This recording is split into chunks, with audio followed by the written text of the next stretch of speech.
The following program, Live and Learn, is made possible by Aging Partners. Find out more on their website at agingpartners@lincoln.ne.gov. On this episode of Live and Learn, the Reverend Carlin J. Cooper explains the history of the Quinn Chapel to Lita Powell Drake, and the Quinn Chapel Choir shares seasonal music. Dr. Scott McPherson and Chris Beckenbaugh explore tips on how to publish your novel.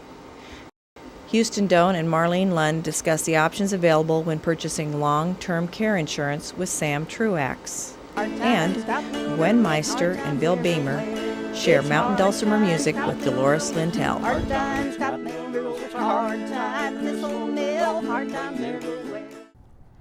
Hello, I'm Lita Powell Drake, and welcome to Live and Learn. And we're going to learn something fascinating today. We're going to learn about Lincoln's oldest church. 1871, can you believe it? It is the Quinn Chapel.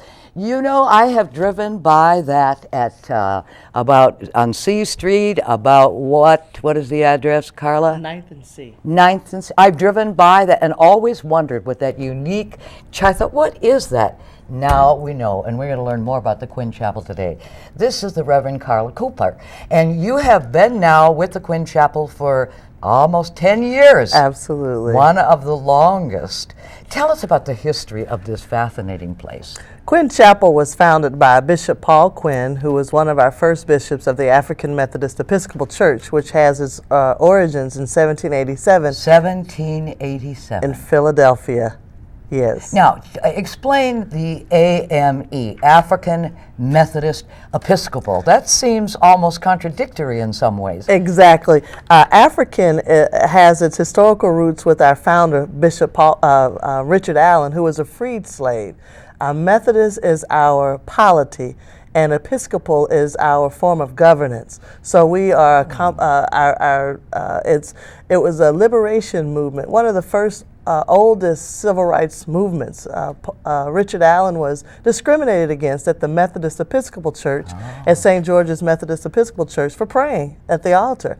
And he walked out in protest, declaring that the God that he served did not discriminate because of race, because of gender, because of ethnic origins. And so he established the African Methodist Episcopal Church in his blacksmith shop in Philadelphia.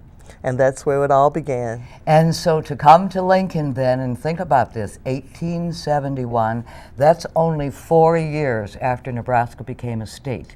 And this church was already beginning its formation in Lincoln. Now, where would people meet, Reverend Carla?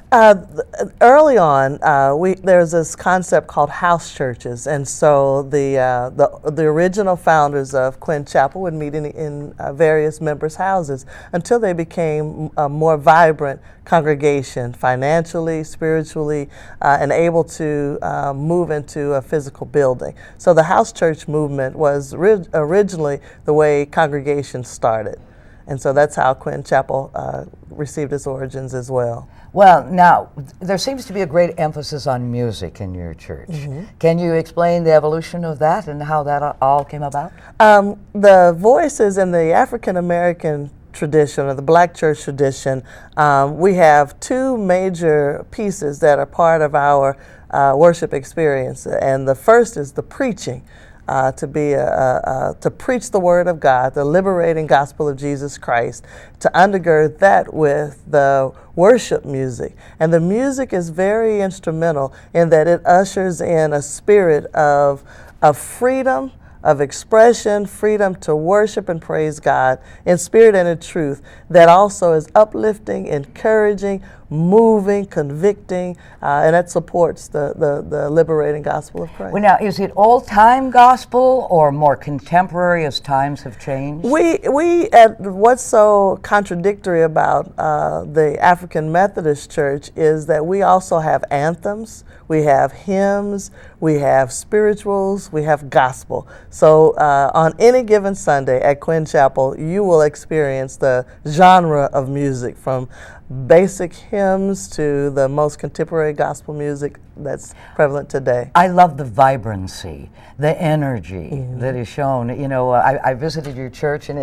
you just want to start tapping your toes and clicking your fingers, and and keeping rhythm to the music. And I thought, well, it's got to have changed, because we think of the old time spirituals so often, and really, there's been quite an evolution in the music. It has, and it's great. If I always say that even those who are most downtrodden feel marginalized, if you could hang your hope on a song that speaks to your heart, it speaks volumes and encourages others to just live and be okay. Now, your church is open to everybody, not just Absolutely. African Americans. Absolutely. And welcomed. Yes. You leave your skin color at the door. Everything at the door. Every Sunday, you too can come over and experience the Quinn Chapel. Their services every Sunday are at 11 o'clock, and you're always invited. Now, just quickly, we want to know more about you. There is the church, and it's special. It's in the National Register of Deeds of Special Places, and that was done, let's see, relatively recently. It was done in the 1990s, and Dr. Marilyn Johnson Farr and several other people were responsible for placing Quinn Chapel in the National Historical Registry. And the late Gothic revival is actually the structure, the category into which it goes. So it's an interesting old church from 1871. Now, how did you come to Lincoln? I was assigned to the congregation. I was actually in India studying in 2003. And as a Methodist, our form of pastoral appointments are annual. And I was serving in a city congregation in St. Louis. And my presiding bishop, Bishop John Bryant, said that there was a church that was in need of my gifts for ministry. And so he appointed me to the church in September of 2003. My first Sunday was the second Sunday in November of 2003. And I actually moved to Nebraska in June of 2004. But I commuted every week until I finished seminary. Well, we do welcome you, and you have been here one of the longest ministers or pastors of that church, because as I looked back at some of the names in the history, there are names that all of us will know. Clyde Malone was a trustee a long time ago. The Neville family, the Burden family, the McWilliams family. And these are all people that I've probably known their children or grandchildren along the way, and I love to see the names of the wonderful, rich history. And this is, remember, the oldest church in Lincoln, and the second oldest in Nebraska. Exactly. I would assume Omaha maybe have had one. Yes. Yeah, prior to that. Yes. Well, what we want to do is listen to your wonderful choir. Thank you. Okay, so stay with us, because we're going to be right back with the Quinn Chapel Choir and their spectacular music. Hark the herald angels sing, Jesus, the light of the world. Glory to the newborn King, Jesus, the light of the world. We walk in the light, beautiful light. Come where the dewdrops of mercy shine bright, shine all around us by day and by night. Jesus, the light of the world. Joyful all ye nations rise, Jesus, the light of the world. Join the triumph of the skies, Jesus, the light of the world. We will walk in the light, beautiful light. Come where the dewdrops of mercy shine bright, shine all around us by day and by night. Jesus, the light of the world. We will walk in the light, beautiful light. Come where the dewdrops of mercy shine bright, shine all around us by day and by night. Jesus, the light of the world. Jesus, the light of the world. Jesus, the light of the world. Jesus, the light of the world.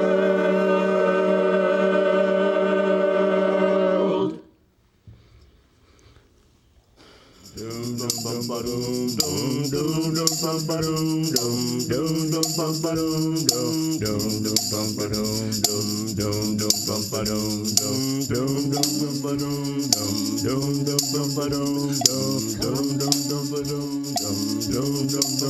Let us adore Him.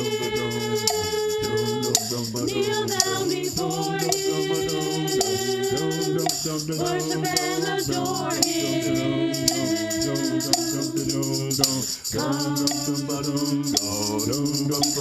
let us adore Him. Kneel down before Him. Worship and adore Him. Emmanuel,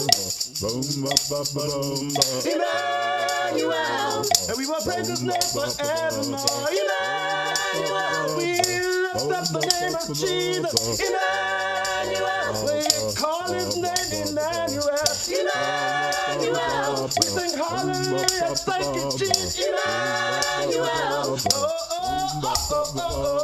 Emmanuel, hey, Emmanuel, Emmanuel, we worship you, we worship you.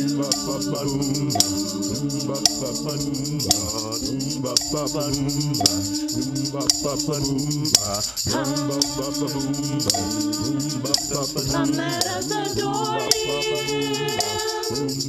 Kneel down before Him. Worship and adore Him.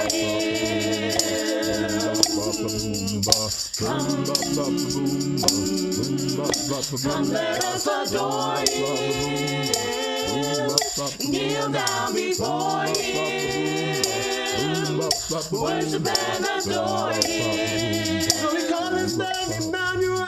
Emmanuel. He's a giver, Lord, Lord. Emmanuel. We will praise His name forevermore. Emmanuel. We lift up the name of Jesus. Emmanuel. We call His name Emmanuel. Emmanuel. His name is Emmanuel. Emmanuel. We will praise His name forevermore. Emmanuel. God with us, with us, yeah. Emmanuel.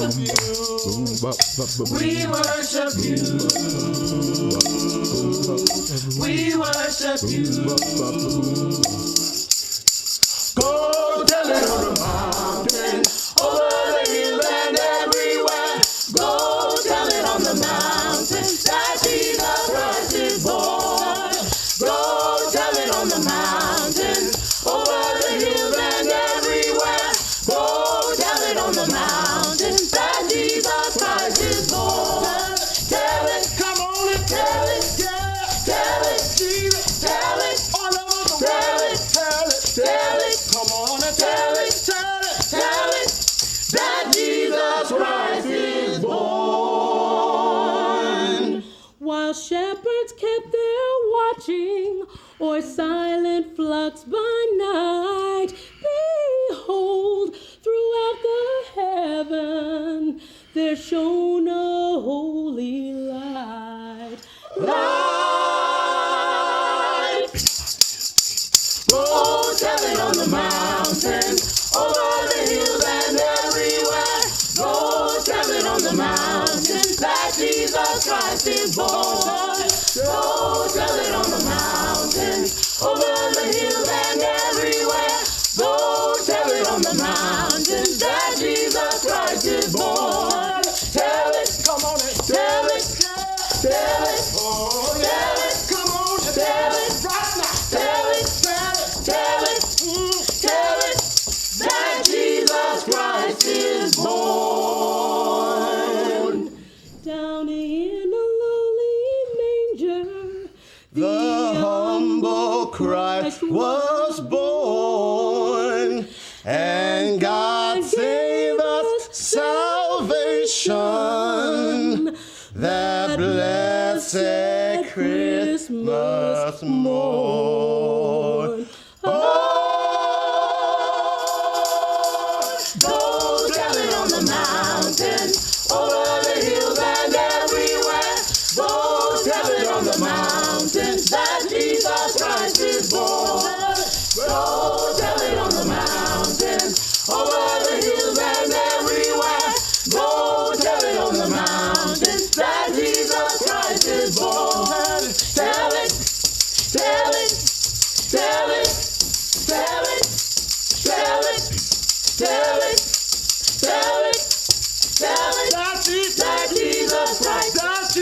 Christ, that Jesus Christ, Jesus Christ, that Jesus Christ. You gotta go tell it. That Jesus Christ, come on and tell it. That Jesus Christ is born.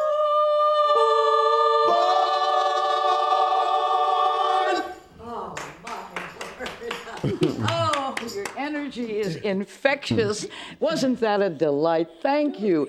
And you're going to have the opportunity to hear them every Sunday. You're invited to the Quinn Chapel, 9th and C Street, right here in Lincoln, every Sunday at 11 o'clock, and share the enthusiasm of the holiday spirit. Thank you. You were fabulous. Thank you. Thank you. Thank you. Thank you. In all the earth, in all the earth, in all the earth, in all the earth, Jesus excellent is thy name. In all the earth, in all the earth, in all the earth, in all the earth, Jesus excellent, excellent, excellent, excellent, excellent, excellent, excellent,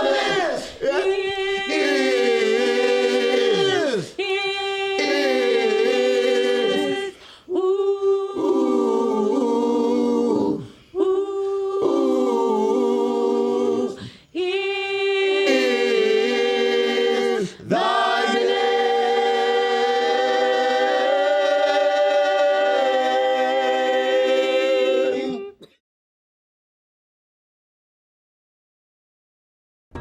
What does Medicare cover? How can I afford to keep living in my home? When I need help with house and yard work, who can I turn to? Why am I so tired? Am I eating right? Should I exercise? Where can I go for answers to my questions about aging? Aging Partners is the place to call when you have questions on aging. Our experts are here to help you with unbiased answers for you or your loved ones. Aging Partners, we're only a phone call away. Today, we're going to try and remain a step ahead of death. My guest today is Dr. Scott McPherson, a family physician here in Lincoln, as well as a published novelist. Welcome. Thank you. Glad to be here. So, besides being a busy family practitioner on call all the time and a family man with grandchildren, now you're also a published novelist. Yes. How did that come together for you? Well, you know, it was kind of a surprise to actually get a book published, but it was a lot of fun doing it, and the whole process was a lot lengthier than I expected it to be, but it was fun. Good. So, how did your writing career begin? Well, I started just writing thoughts and ideas, and eventually I started expanding that, and it turned into some speculation that I kept writing, and it finally turned into a story that progressed, and I turned it in finally to a novel. I pulled in separate subplots and a main plot, and it turned into a very good story that I was able to get through a publishing process and have published. So, without giving away too much, what's the basics of the story? Well, it's about a 50-some-year-old family practice doctor from Lincoln, Nebraska, who actually is out walking and exercising on the bike path and stumbles on a dead body. A dead body. Mm-hmm. Imagine that. So, how do you're out walking? You do that on a regular basis? I do. Okay. On that very bike path. But this is fiction. Okay. So you came up with this idea of what would happen if I came upon a body. What would happen? What could happen? What could happen? So you collect all this together and you start sending it out to publishers? Right. Once I had finished the book and had all the ideas and thoughts on paper, had gone through an editing process, and I sent it to many people to have them read it and tell me what they thought about it, and made a lot of changes. It took about a year to write it, 6 months or so to make those changes, and then I submitted it to publishers. Okay.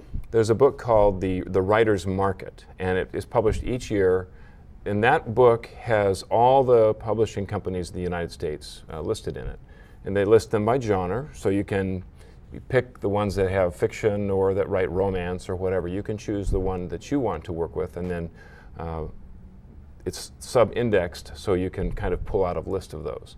Okay. From that, I was able then to go to the websites, find out what it takes to submit a manuscript to that publishing company. Now, some of them don't take any right now, because you either have to be an established author with them or well-known, and I was neither of those. So some of them wanted it in print, some of them wanted it electronically sent, some of them just wanted a few pages to tell them about the book.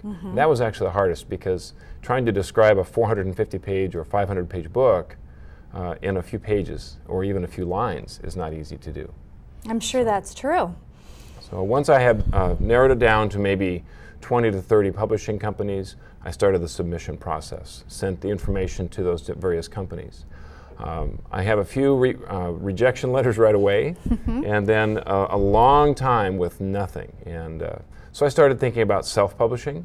It's a different process, and a lot of authors today do that. They actually go to a company who helps them with editing and provides art and everything, but you pay for the books themselves, and then you do the marketing, you take it to the bookstores, the expense is out of your own pocket, and that was a fairly high cost. I decided not to do that. So when they say self, they really mean self-publishing. Absolutely, yes, it's expensive. Okay. Yeah. Okay. So I was about to change direction a little bit, and I'd already started on my second book at that point, when I got a letter from a company called Comfort Publishing. It was about a year after I sent my submission to them. And they asked me if they could publish the book. We had a contract, signed it, and it took another year after that was done to actually get it into print. And it's been in print now a year. Great. So you've sold a few books. Yeah, I've sold books. You can buy them in the local bookstores. You can buy them online. Okay. And it is now available as a Nook or a Kindle version as well. Great. So we've gone into electronic publishing. Correct. Though there's no audiobook yet or a movie, but but you're willing to play the part. Willing, yes, very willing to do that. Yeah. That would be fun to have a movie contract out of this. So you went through a process of finding a publisher, working through that without an agent, without anyone to guide you. Right, and you can find agents in that book that I mentioned, The Writer's Market. Okay. It lists agents as well, and I did send some submissions to agents, but they take a part of your royalties, and they also probably won't pick somebody that they don't know about until you've maybe had a fairly successful book, because they take time and effort as well. They're not going to do it for free. And So, I still don't have an agent. Did you have input into the cover and things like that as well? They have a graphic artist at the publishing company that I used, and they made some recommendations, sent me a copy of it. The first one they sent me I didn't really care for, and they asked me what changes would you make, and I gave them those thoughts, and then they sent back the second one, and I really liked it, so I used that one as the cover. You could do that a couple of times, but they will limit you to how many times they'll put their effort into it. Then you have to start helping out with the cost. Now, I have not read the book yet, Okay. I have to confess, but I know that you made a change in the story based on a little piece on the cover. Well, the picture on the cover has a woman's hand, and that is the person that was found in the ditch.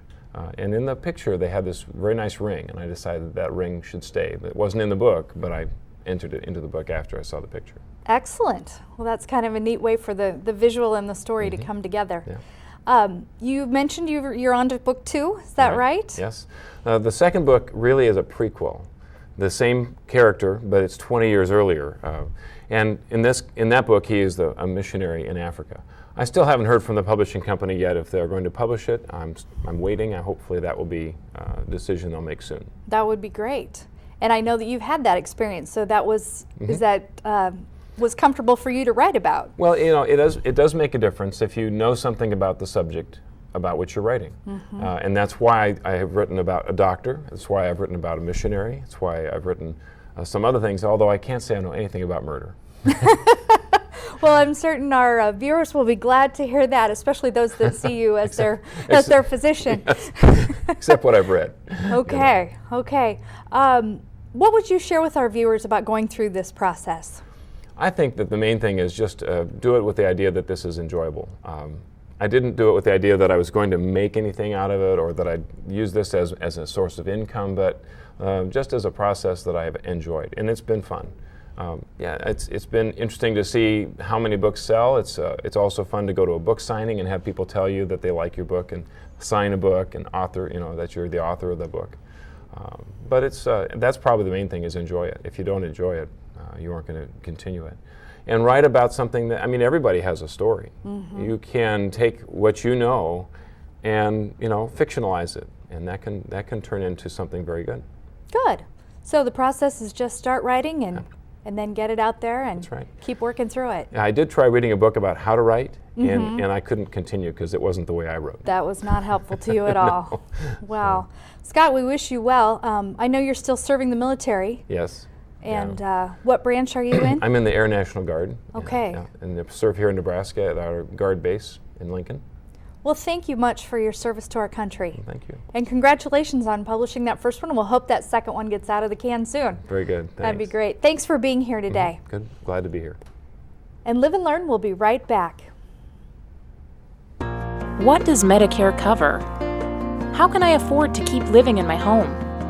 When I need help with house and yard work, who can I turn to? Why am I so tired? Am I eating right? Should I exercise? Where can I go for answers to my questions about aging? Aging Partners is the place to call when you have questions on aging. Our experts are here to help you with unbiased answers for you or your loved ones. Aging Partners, we're only a phone call away. Is a common myth. Yes. And ironically, many of the younger children of older adults think, oh, mom and dad have Medicare, they're fine. Medicare will offer skilled nursing care in a very limited situation. That is, you have to have 3 days, 3 midnights as an inpatient in a hospital. You must be in a therapy setting and getting better. Otherwise, Medicare has nothing to do with what we used to call custodial care. Yes, when the evaluation of your condition is over, Medicare is over. It's too, gone, basically, absolutely. Yes. And those are rules today. I think that's the one thing that people need to understand too. To plan your future on rules today, that may not still hold true, because That's we true. know the cutbacks that are coming with They're our coming. government programs. Yes, that's an interesting aspect and a future question I was going to ask, because some of those current coverages really are changing quite a bit in this. But based on that now, Marlene, who do you think needs long-term care? I tell everybody they all need to look at this product. Does everybody need it? No. Again, we have to look at that individual person. What are your risks? I mean, that's what insurance is about. It's an insurance policy to cover your risk. But to me, everybody from the age of 40 should at least look into this product, get a good understanding of this product. What does the cost involve? Again, are you looking at a traditional? Are you looking at an asset-based? Who are you? What are your needs? I mean, everybody needs to evaluate it, and then they make that decision. Well, with the general public, actually, everybody's getting older, and the costs are increasing too. So that means that's an incentive for people to actually look at that thing. It's my understanding that only about 7 to 10% of some people own this kind of insurance. Now, is that the older population, or is that those are Nebraska numbers? We're kind of always behind in Nebraska. We're assuming that things are going to work out real well for us here. Optimistic state. We're in more denial than some of the places. But yeah, right now we've got about 10% of the population. But part of that, again, comes back to denial. I don't think I'm ever going to need it. I'm sure somebody else is going to help me. But that's where we're seeing the real change right now. We have more sons and daughters calling today saying, I'm dealing with a very difficult situation in my family. I need to make sure that doesn't happen to my children and loved ones. So we are seeing that change. Yes, because the options, if you don't have long-term care, the options are much less desirable. The family is impacted and things like that. But again, if you go back years ago, I mean, in my grandmother's situation, you went on Medicaid, everybody went to the same type of facility, so that wasn't as big of an issue. Today we have options, and so people want choices, so that takes pre-planning is what that takes. Well, that actually brings up the fact that if you do have long-term care, it does involve Medicaid to some degree because we have the partnerships, Houston, that currently have the partnership that protects your That's a wonderful program that was passed, what, about 3 or 4 years, Marlene? It's part of the 2005 Deficit Reduction Act that President Bush signed into force, correct. And that's a wonderful feature that many people don't know about, and that benefit in a nutshell is if you have long-term care insurance that meets specific criteria and you need to go to a facility and you use up that long-term care benefit and then find yourself needing help from the state of Nebraska for Medicaid, you actually can set aside or save a portion of your assets for the family, and that portion of assets is equal to the payments that you had on your long-term care policy. Yes. But again, that is a very specific policy. It must meet specific criteria, and while it is a very good incentive, it should not be the only incentive. That's exactly right. That's correct. Well, the number of people who actually ultimately need long-term care coverage suggests that it's a really important issue for the family and for the family finances, because again, the options, if you don't have it, are less desirable. The family has to step in, or you exhaust all of your assets. Right. And you know, this is something that I think Marlene and I both state often. You know, if you don't have long-term care insurance, the state of Nebraska has a plan for you. And it's not a very good plan. As you mentioned, you must use up your assets, and then they will take care of you. So that's not necessarily the kind of planning that you want to make. Well, what kind of stays are people experiencing? And you know, if as a general population, not just long-term care coverage, but what the average claim today is about 4 years. Now again, that can be numerous levels of care, and some people may start in a nursing home because of rehab, come down to an assisted living, and possibly go back home. Others start in adult day services, possibly move up to assisted living, and never walk into a day of a nursing home. So the average person is about 4 years. Now the average dementia person, though, is over 10 years, and dementia can be Alzheimer's, cognitive impairment, vascular stroke, senior senility, those type of things. And what kind of costs would they be incurring per month in that case? The average claim right now in Nebraska is over $6,000 per month, and that's average. Home health care is our most expensive level of care, and so when we looked at over 50% of the people want to stay in their home, and they're planning to stay in their home, and they've built their home to age in place, we need to figure out a way to be able to pick up the phone and call that one-to-one care, and please know that can get very expensive. And so that's when a lot of families will throw up their hands and say, we need more help. We can't keep hiring the home health care. I can't keep coming over every day. We need to look at another option of care. That's one of the less desirable aspects of not having long-term care is actually the family has to take so much responsibility when they're trying to live their own lives in a lot of cases. So. Well, and not only living their own life, the thing that I find interesting when I help families on claim is it's an emotional time when a loved one's health changes. So we're already dealing with the loss of either a mother or father or brother or sister or a spouse, and now on top of that we have to deal with the financial aspect. So you're being hit from both sides, and that's the part I don't think people understand is the emotional, the physical, and the financial, and you've got it from all three angles.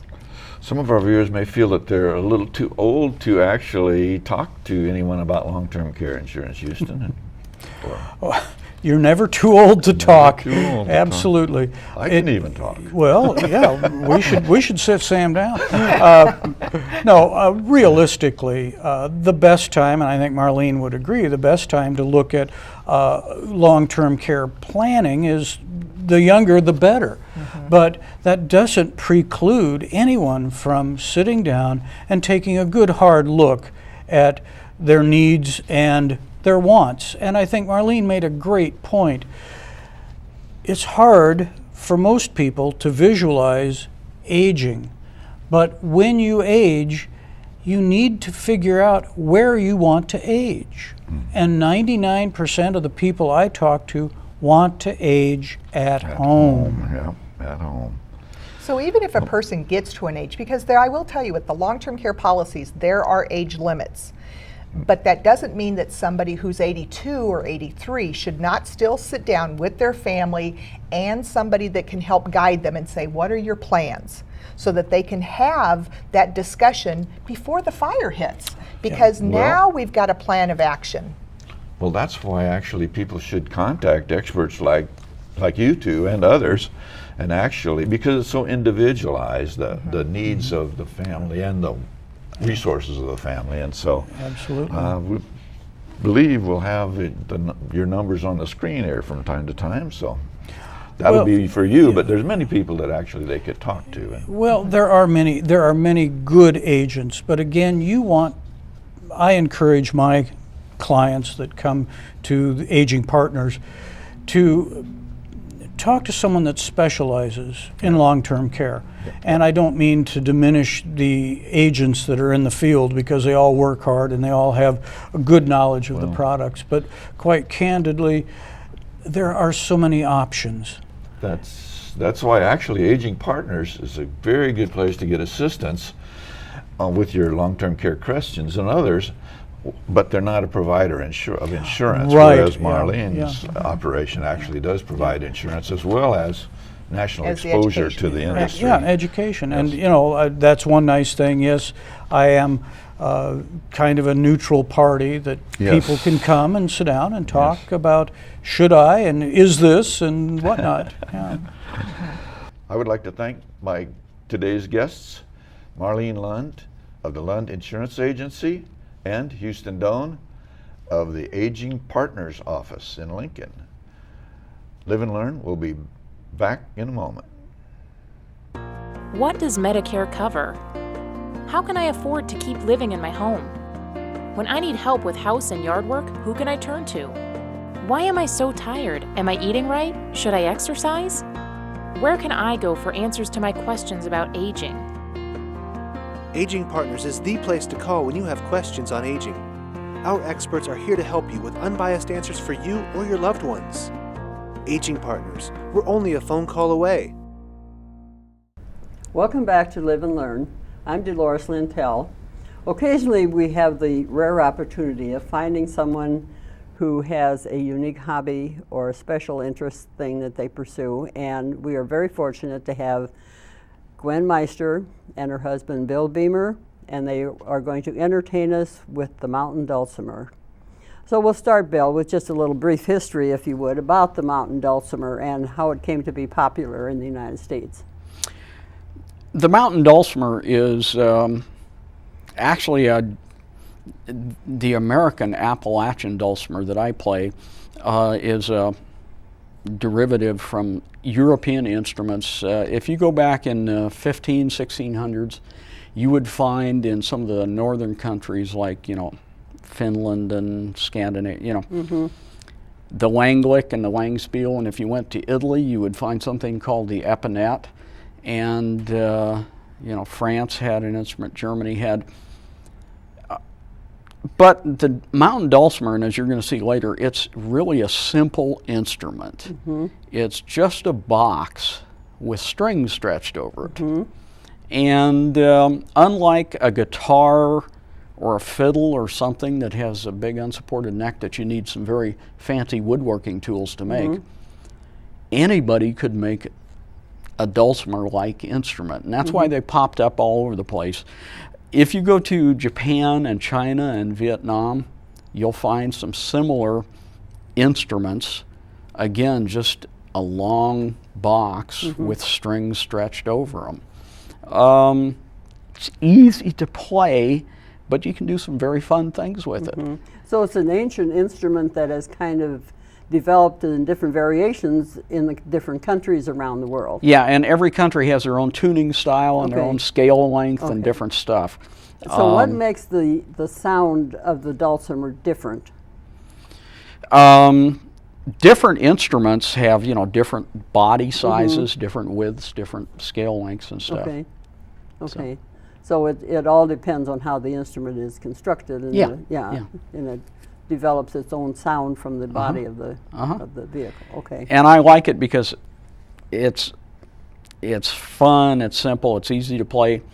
Gwen and I met about 30 some years ago playing over 30 years ago. Playing old-time folk music. Okay. And so that's how you got involved with this? Okay. And the dulcimer is very well suited to old-time folk music. Okay. Would you explain some of those that we have on the set? Well, let's see. Where's the first? Oh, this one. About 35 years ago, I was working with a guy, and I went over to his house, and he was a guitar player, and he had an instrument hanging on his wall. And I said, "What's that?" And he said, "It's a dulcimer." I picked it up, I started playing with it, and he said, "Well, go ahead, take it home with you." So I borrowed it for a couple months, and then he left town, and he said, "I'm taking it back." I built that instrument. Okay. It's not that hard to do. Okay, and why is that different than this one? Well, I met an old guy here in Lincoln, and he showed me some things about playing dulcimer, and he talked to me about going to a festival, and at that time it was in Council Bluffs, Iowa. We went to the festival, and they had a dulcimer contest. There were 10, 12 people there. I entered the contest, and I got third place. Okay. Playing that instrument that he made. Okay, okay. There was a guy there that was selling dulcimers, and he came up to me and he said, "You would be a lot better if you had a better instrument." I bought that one. Okay. I went back the next year and I won. Okay. I think we'll have a break here, and we will get into some entertainment, and then we'll close the show after you've provided us with all this good fun. Okay. So we will be back in just a minute. This is an old Appalachian labor tune we like to do. It's called Cotton Mill Girls.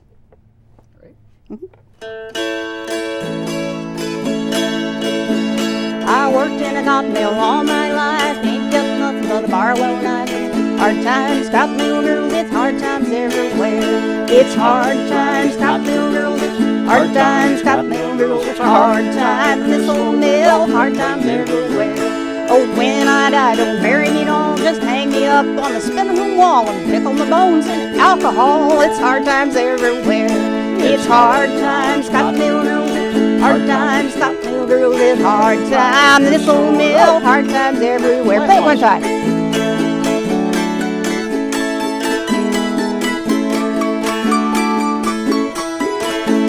It's hard times, cotton mill girls, it's hard times, cotton mill girls, it's hard times, this old mill, hard times everywhere.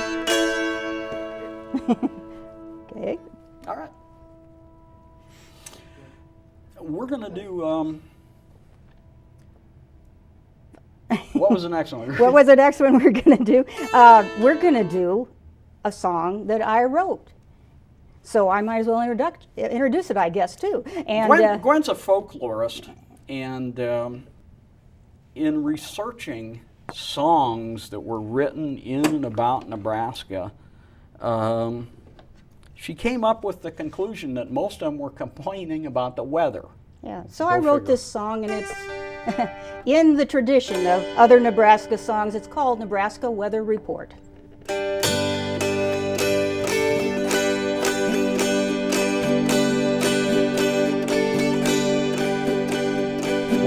Okay.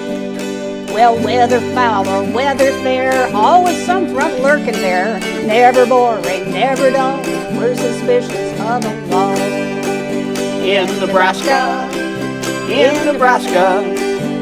the land of the stalwart and the free, where sometimes it is hot and sometimes it is not. It sure keeps out the riffraff, don't you see? Well, air so cold and wind so chill, we thank God when it is still. Change is something we don't seek. We had an ice age just last week. In Nebraska, the land of the stalwart and the free, where sometimes it is hot and sometimes it is not. It sure keeps out the riffraff, don't you see? Play it, Willie.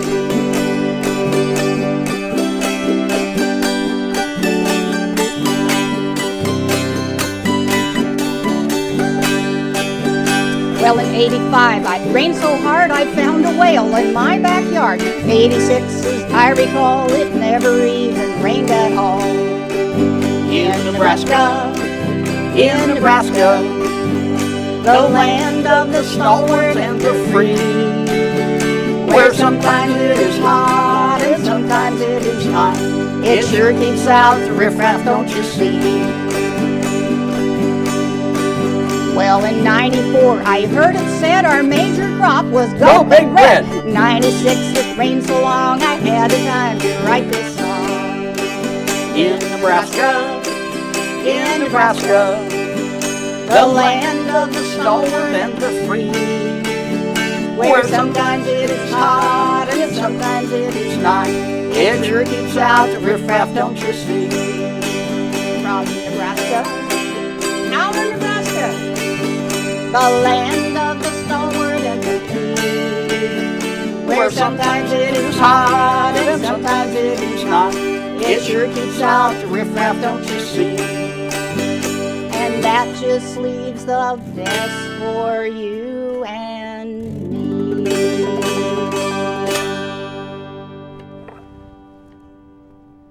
All right. So much for the auto harp. Gwen, let's do a dog song. Okay. Since we just got a puppy, I guess that's a very appropriate thing to do.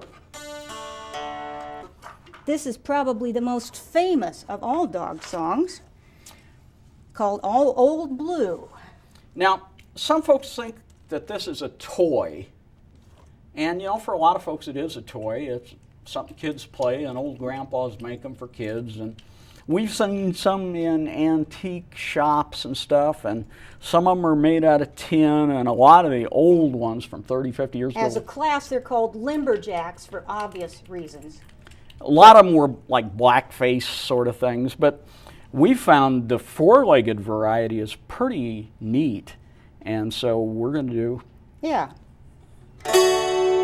Old Blue.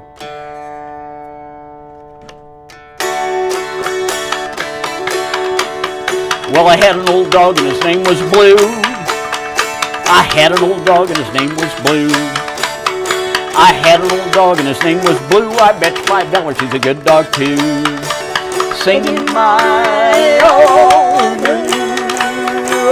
blue, good dog you. Singing my old blue, good dog you. Go boy! All right. Stand up, beg, Blue. How about a handstand? Paw stand. Well, late last night I heard old Blue bark. He's chasing a possum down Nolan's Ark. Heard old Blue holler loud and clear. Sounds like old Blue done treat a bear. Singing my old Blue, good dog you. Singing my old Blue, good dog you. Go boy! Boy.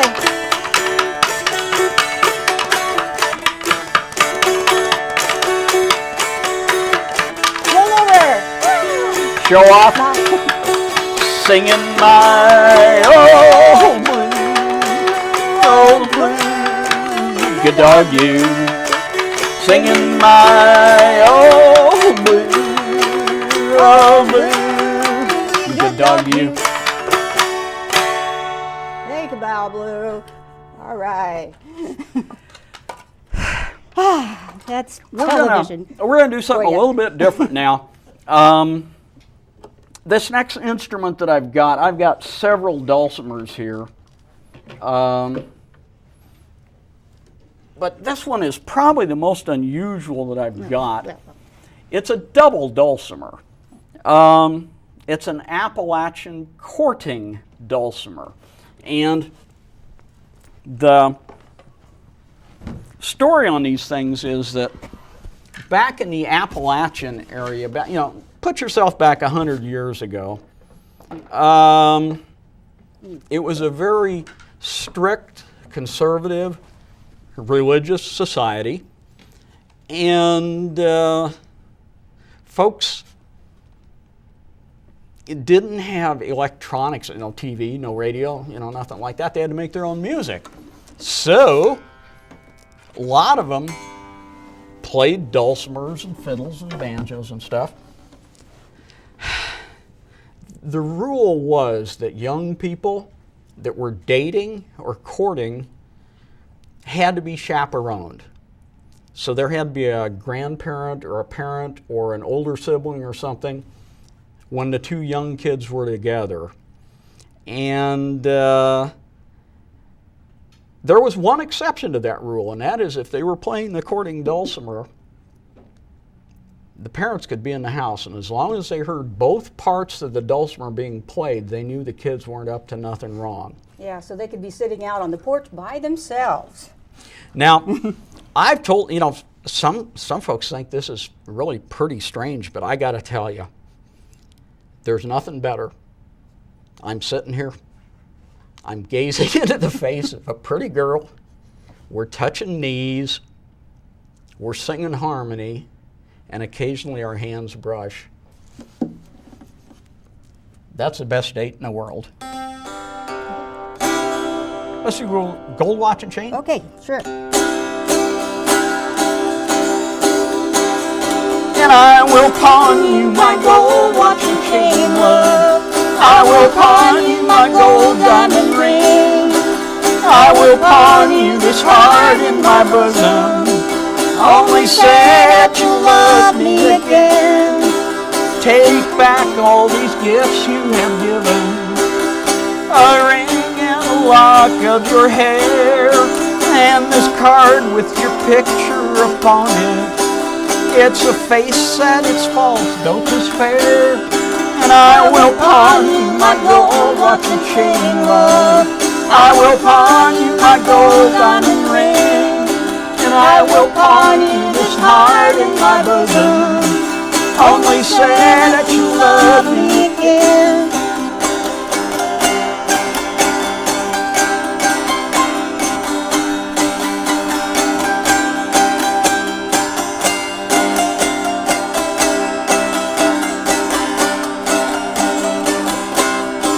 Darling, how could you be so cold-hearted? I have nothing to cheer my heart. This old world would seem cold, love, without you. Tell me now that we never will part. And I will pawn you my gold watch and chain, love. I will pawn you my gold diamond ring. I will pawn you this heart in my bosom. Only say that you love me again.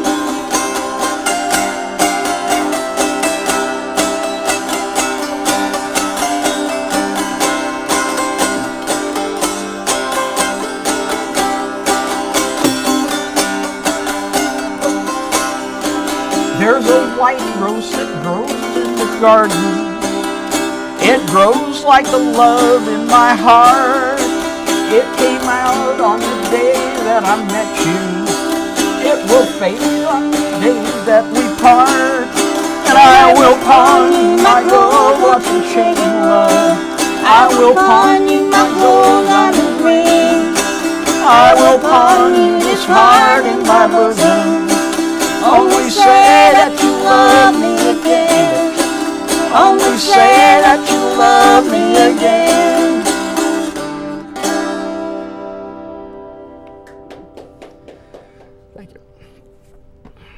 That was so much fun. I'm sure the audience enjoyed all of it. So tell us a little about some of the places that you play and the shows that you do.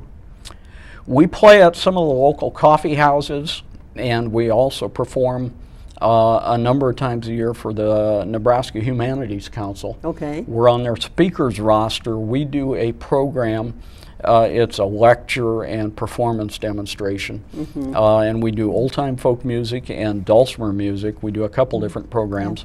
And we talk about how American folk music has evolved from the British Isles, the English language American folk music. I'm a folklorist, so I also think about Native American music as being folk music, as it is, and some others. So your show includes entertainment and education Right. about the entire process of the dulcimer.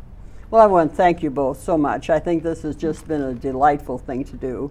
And I think everyone has enjoyed this. So thank you again. Thanks for having us. And remember, it's never too late to live and to learn.